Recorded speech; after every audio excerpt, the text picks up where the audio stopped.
राजस्थान की सीमा से लगे अरावली की छांव में बसा था एक गांव, खापरवाड़ा।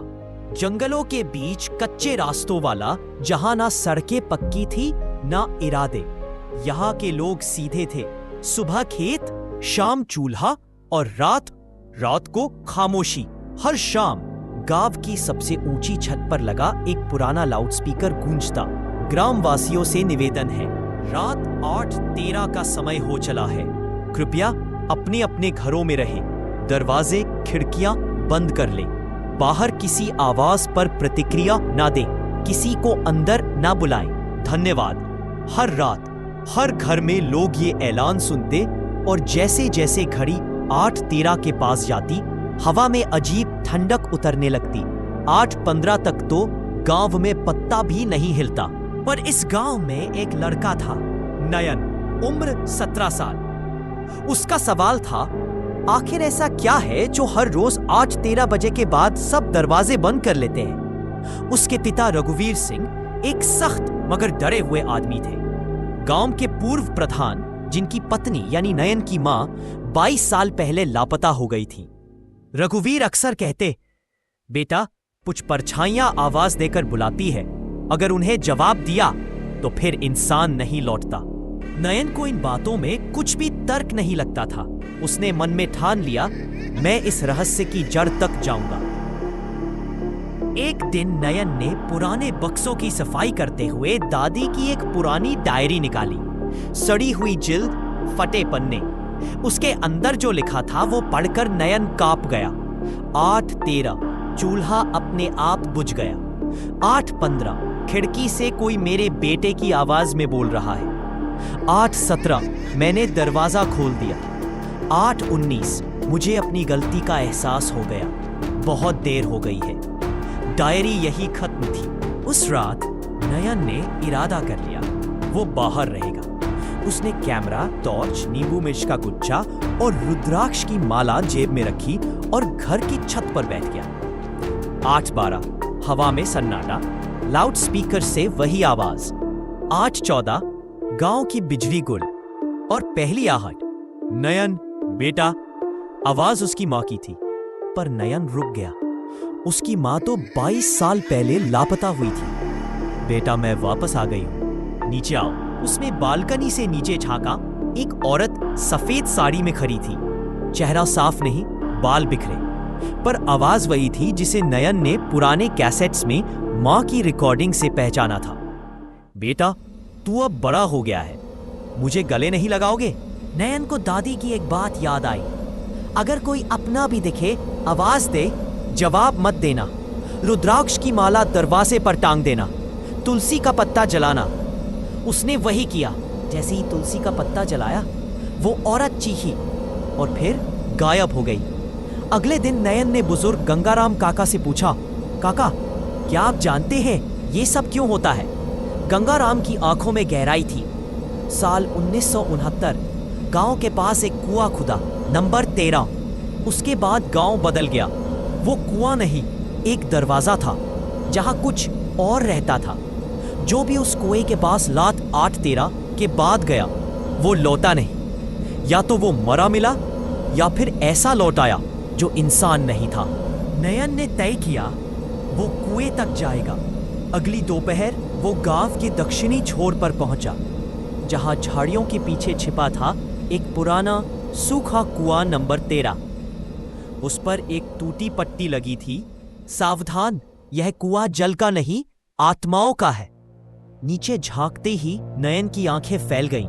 कुएं में एक लड़की बैठी थी, वही जिसे उसने रात देखा था। अगली रात फिर वही आवाज आई, नयन, मैं बहुत थक गई हूं, मुझे अंदर आने दो, प्लीज बेटा, मैं तुम्हारी मां हूं। इस बार वो खिड़की तक गया और सामने देखा उसकी मां जैसा ही चेहरा, पर आंखें काली, खाली, जैसे कोई उसमें नहीं था। तुम मेरी मां नहीं हो, नयन बोला। उसने रुद्राक्ष माला टांगी और वो परछाई धुआं बनकर उड़ गई। अब गांव में हलचल थी। लोग नयन से सवाल करने लगे। कुछ डर गए, कुछ नाराज हुए। रघुवीर सिंह, पिता, ने नयन को मना किया, बेटा, तू जो कर रहा है वो सिर्फ दरवाजा खोल रहा है। तेरी मां को हमने खोया, अब तुझे नहीं खोना चाहता। पर नयन तैयार था, अब वो पीछे नहीं हटेगा। नयन के मन में अब एक ही सवाल था, वो कौन है जो मां की आवाज में मुझे बुलाता है? अगले दिन दोपहर वो फिर पहुंचा कुएं नंबर 13 के पास, पर इस बार उसने रस्सी और मोबाइल कैमरा साथ रखा। जैसे ही उसने कैमरा कुएं में उतारा, स्क्रीन पर कुछ दिखा। एक औरत, सफेद साड़ी में, बाल खुले, आंखें बंद, पर चेहरा साफ दिख रहा था। वो उसकी मां थी। कैमरा झटके से बंद हो गया। गंगाराम काका ने एक किताब दी, बहुत पुरानी, जिस पर लिखा था त्रिनेत्र वशीकरण, आत्माओं की दुनिया से संवाद। नयन ने पढ़ा। हर गांव में अब हर दिन कोई ना कोई गायब हो रहा था। कभी कोई बच्चा, कभी बुजुर्ग, और हर बार रात 8:13 के बाद घर के बाहर खटखटाने की आवाज आती। लोग कहते वो खुद लौटे हैं, पर रघुवीर कहते जो लौटे हैं वो हमारे नहीं रहे। एक रात रघुवीर ने नयन को बुलाया। बेटा, अब तू जान ही गया है तो सच भी जान ले। तेरी मां मर गई थी उसी कुएं में, पर वो मरी नहीं थी, ले ली गई थी। ले ली गई? हाँ, एक आत्मा है, वृंदा, जो गांव की पहली पुजारी थी। जब कुआं बना, उसने उस जगह को शक्ति स्थल बना दिया। पर जब अंग्रेज आए, उन्होंने मंदिर तोड़ा और वहां कुआं खोद दिया। उस दिन से वो आत्मा एक आवाज बन गई। हर आवाज में वो समा सकती है जो तुम्हारे दिल के करीब हो। अब नयन ने फैसला किया, वो कुएं में उतरेगा। उसने गांव के बाकी युवकों को मनाया, अगर हम नहीं गए तो अगली पीढ़ी भी यही भुगतेगी। आखिरकार 4 लोग तैयार हुए। नयन, इमरान, उसका दोस्त, सरपंच का बेटा बबलू, गांव का फोटोग्राफर। सभी ने रात 8 बजे कुएं के पास एक मंडल बनाया, रुद्राक्ष की माला और हनुमान चालीसा लेकर अंदर उतरे। कुएं के अंदर एक गुफा थी। सीलन, गंध और दीवारों पर सदियों पुरानी चित्रकारी, जैसे कोई देवी पूजा होती हो। यहाँ गुफा के केंद्र में एक पत्थर की मूर्ति, जिसकी आंखें लाल थी। मूर्ति के पीछे वो औरत सफेद साड़ी में, वही चेहरा। माँ, वो बोली, तू आया मुझे लेने। नयन कांप गया। तभी मूर्ति से धुआं निकला। चारों युवकों के शरीर कांपने लगे। इमरान चीखा, ये मेरी अम्मी की आवाज है। बबलू बोला, पापा आ गए हैं, वो बुला रहे हैं। नयन ने आंखें बंद की। उसने रुद्राक्ष हवा में फेंका और जोर से बोला, ओम नमः शिवाय। धुआं चीखा और तब रघुवीर कुएं में कूद पड़ा।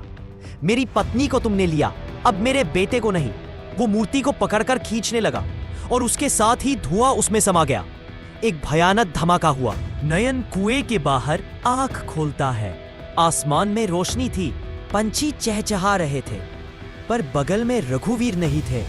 वो लोग जो साथ गए थे सब बेसुध पड़े थे, लेकिन जिंदा। गांव वालों ने उसे उठाया। गंगाराम बोले, तेरे बाप ने जो किया वो पिछले 100 साल में कोई नहीं कर सका। 2 दिन बाद नयन फिर कुएं के पास गया, मगर वहां अब कुछ नहीं था। कुआं मिट्टी से भर चुका था और लाउडस्पीकर वो अब कभी नहीं बजा। गांव अब शांत था, पर नयन जानता था कुछ चीजें मिट्टी नहीं, सिर्फ सो जाती हैं। और अगर कभी फिर कोई आवाज सुनाई दे तो जवाब मत देना, क्योंकि जब अंधेरा बोलता है तो अपने भी पराये हो जाते हैं।